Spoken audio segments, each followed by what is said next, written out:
From pretty much the moment that Pokémon Sun and Moon were announced, people have been speculating that an eclipse will play some key role in the plot of the games, including maybe some kind of eclipse legendary to form a trio with Solgaleo and Lunala.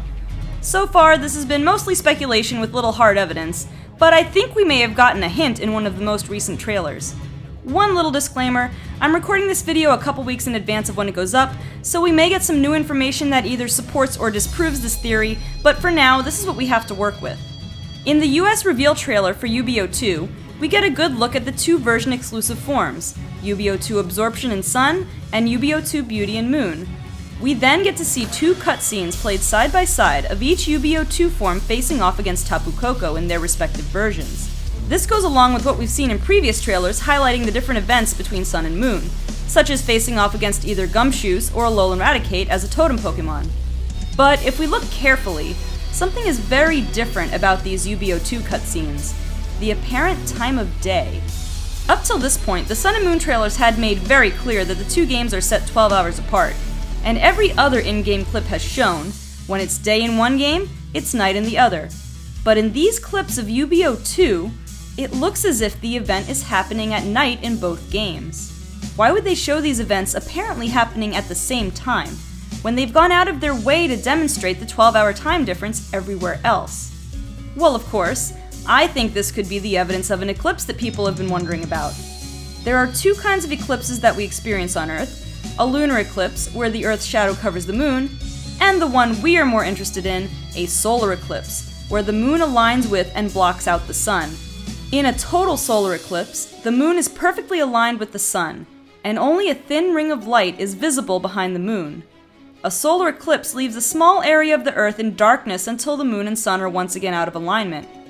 Looking back at the UBO2 trailer, the cutscenes both take place in darkness. Score 1 for the Eclipse Theory.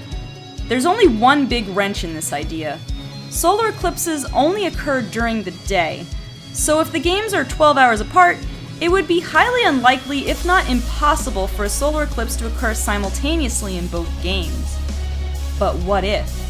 The evil force in the game, be it Team Skull, the Aether Foundation, or the Ultra Beasts themselves, found a way to stop the movement of the Sun, Moon, and Earth relative to each other.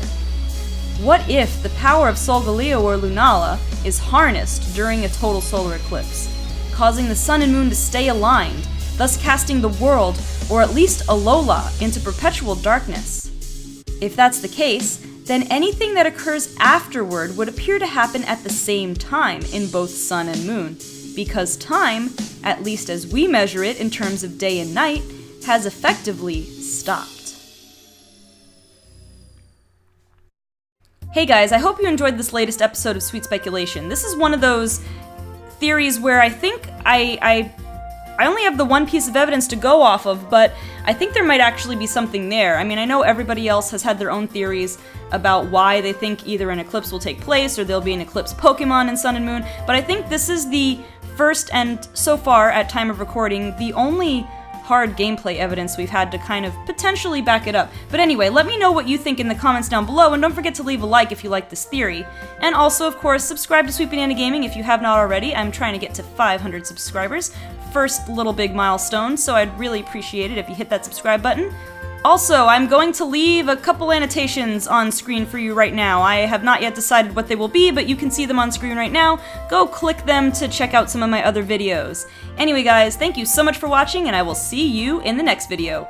P.S. I really hope that between the time I record this and the time this goes up that some new news doesn't come up that completely debunks my theory, but that's the risk I take. Anyway, see you next time.